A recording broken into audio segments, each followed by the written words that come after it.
always trying to like adapt and like, try to fit in. Like sometimes, people say like, why would you want to fit in when you were born to stand out? I like that quote too. Yeah. I do like that quote, but it's also nice to, be a part of a community in a way. So welcome to Real Life Stories with Real Life Leaders. I'm Divya Sharma. And I'm Nolan Bicknell. Welcome to the show, and thank you for listening and thank you for watching. Real Life Stories with Real Life Leaders is highlighting stories from some incredible storytellers connected through the CanU program. They're all emerging leaders in as many different sectors in our cities. The CanU and the Winnipeg Foundation have been emerging leaders in both philanthropy as well as fostering leadership in young leaders and all types of leaders. But today we have one of those leaders with us who is a huge part of CanU. Welcome to the show, Abigail. We're very excited to have you today. Hi, thanks for having me here today. So Abigail, the first question for everybody is the same for you. What is your story? Bring us back. How old are you? What grade are you going into? And just tell us a little bit about Abigail. Hi, so my name is Abigail. I am 17 years old. I was born in Nigeria and I moved here when I was 11 years old. So moving here was very different, obviously, as you could imagine, and it was hard adjusting to like new ways and like different things, and school being so different and like understanding people and stuff like that. But I think that helped me to be like more determined and like try new things and also want to get better. So when I was in grade 6, I decided that instead of just like, wanting to go back home, missing my friends back home, just embracing the new environment that I'm in and just, trying new things. So I decided to, start getting into sports, basically just any after school program that there was and like programs.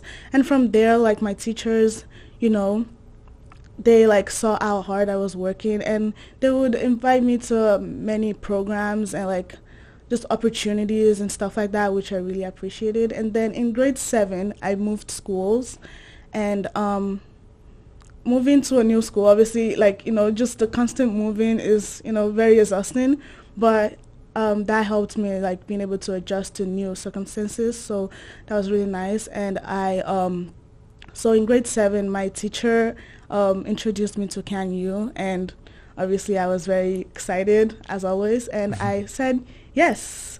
And so I joined CanU, and like I was able to, the different activities that we would do, and I could like, see different careers and like, try new things out. So I think it was like my first or second year in CanU, we went to biomedical research lab or something. Wow. And we went into this room, and they introduced us, and like we were introduced to this to someone there, and she's like, I'm a physiotherapist and I will like to tell you what like a day in the life of a physiotherapist looks like. And from there I was hooked, and I was amazed by everything that was happening there, and like I loved helping people, rehab, helping people get better physically and stuff like that. So that was really nice. So that's when I developed my passion for physiotherapy.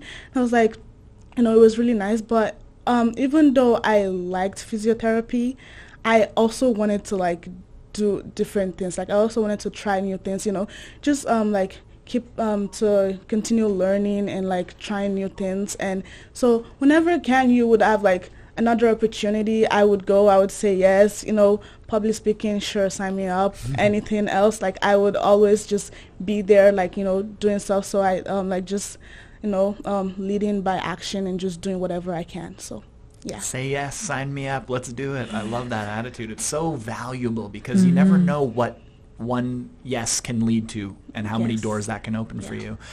So you talked about physiotherapy. Obviously that's a very like you're helping, right? You're a helper. You wanting to help. Has that been part of your personality all the time, or is that new, or have you always been someone that wanted to, help others? Yes, it's always been something that I really loved.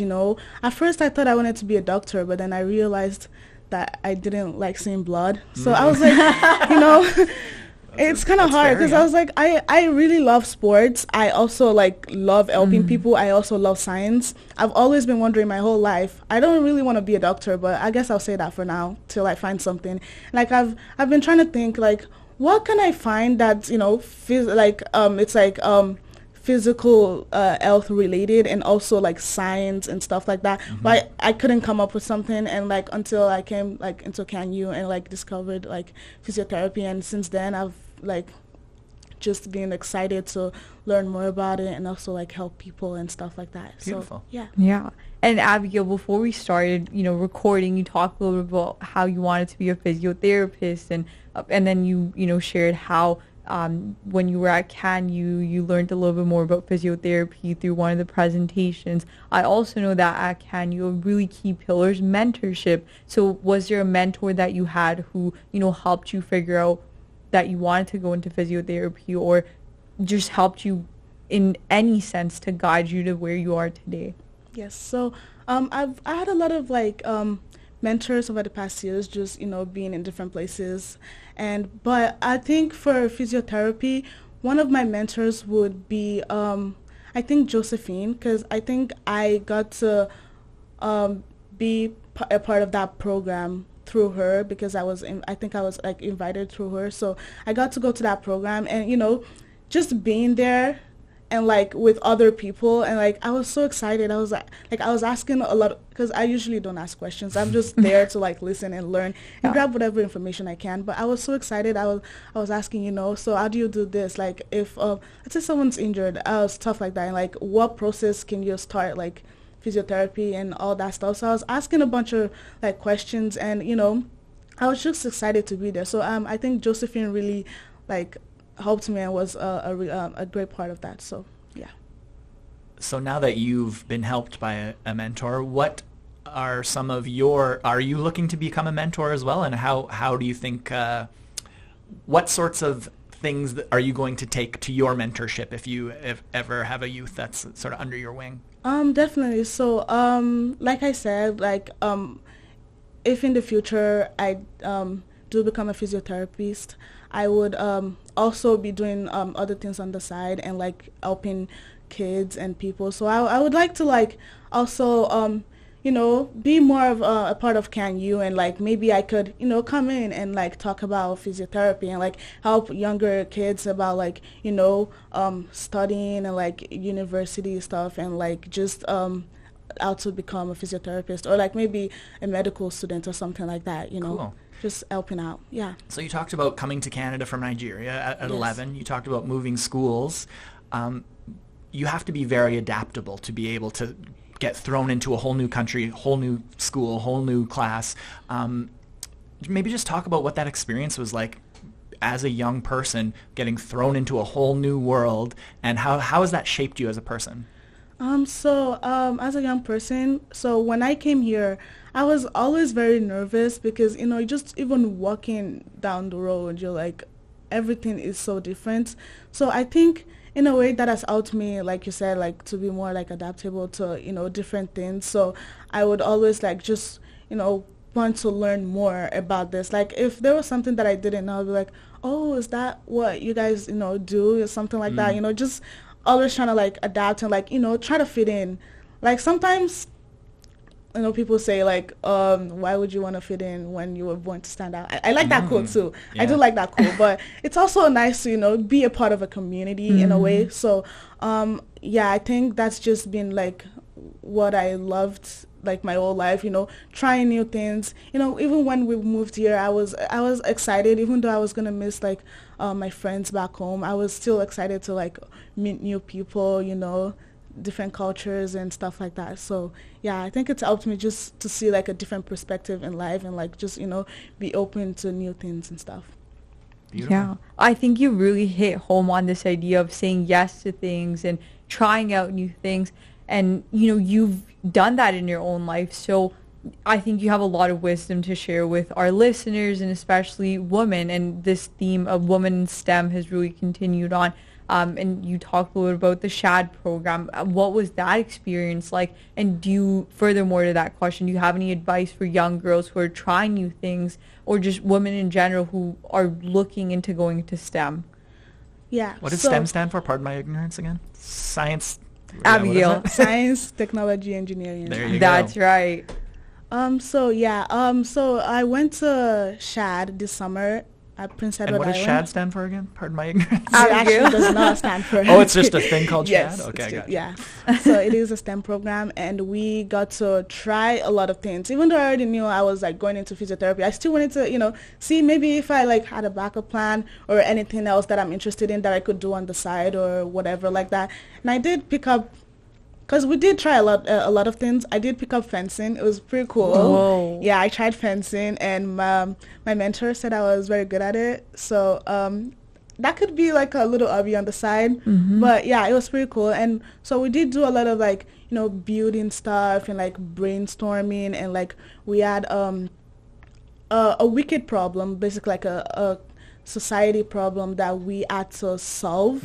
So it was like, how can we build sustainable homes for people dealing with the variety of issues. So we came up with like how to like help people, which is like my team came up with reinventing like existing infrastructures to help homeless people in like Toronto and stuff like that. So it was pretty cool getting to work with students from like all over Canada, and like getting to like meet new people, and like just seeing where other people come from and learning like different things from them that you would have never thought. Like for example, I never thought I would learn something so simple as not having an iron in our dorm, and someone said you could spray water on your clothes and put it like hang it when you're showering, and it would actually be all good and you're good to go. So it's just little things like that, and like just learning so many things, which I always love. That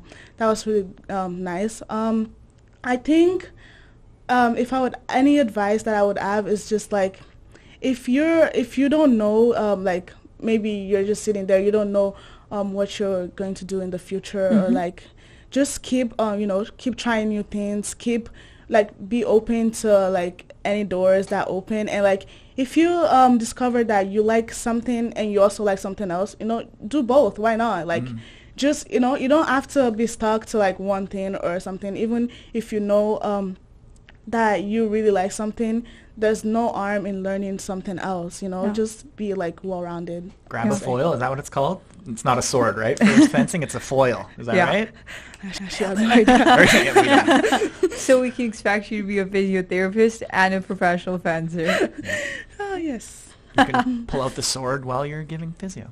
Another theme that I'm noticing is asking questions if you don't know something. Yes. And I think a lot of people, myself included, are scared to ask questions because you don't want to come off as stupid. You don't want people to think that they don't know that or whatever. But what are some tips that you could give to people who are scared to ask questions but need to, like, you sound like you've learned a lot from asking questions of people. So can you speak to that a little bit? Yes. What I've actually learned, like one important lesson is like, there's never really like a stupid question. Like if you're thinking something, like someone else is probably thinking that. And like before, when I was like very shy to like ask questions, something that I was thinking, someone else would like be brave and say, I was like, oh, I was actually thinking that, but I couldn't say it, So so it's very important to know that you're not dumb. Like there's someone else out there that's like thinking like whatever the question that you're thinking, that's someone out there that's like wondering like, oh, I really want to know about this, but I don't know how to ask. And maybe you're helping someone else, and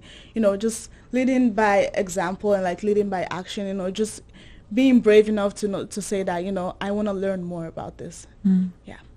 Yeah, exactly. It's actually very brave to ask a question, but also you're not alone, like you just said. Yes. Like everyone else is probably thinking it too. That's so true. So what's the future hold for you? What are you wanting to? Let's do that classic 5-year question. Where do you see yourself in 5 years? Yes. So in 5 years, I see myself as a physiotherapist. Hopefully, still in school, but also practicing physiotherapy, maybe as an assistant, but still being in like still, because there's like a master's degree that you also have to do, because I want to keep like furthering my education. Yeah. So you could decide to stop after like 4 years, or you could also go back to school. So I would like to do that, and just, you know, still being a part of CanU and like helping out with like kids and stuff, and also still learning, you know, still trying new things, still traveling, going out and stuff like that. Yeah. Sounds like a good life. Sounds like a good life to me too. Well, Abigail, I think this was an amazing sort of journey. Thank you so much for walking us through your life.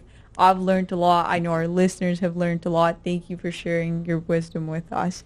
If you could leave us with one parting thought, what would you say to our listeners? Keep trying new things. Keep moving forward. Just, you know, keep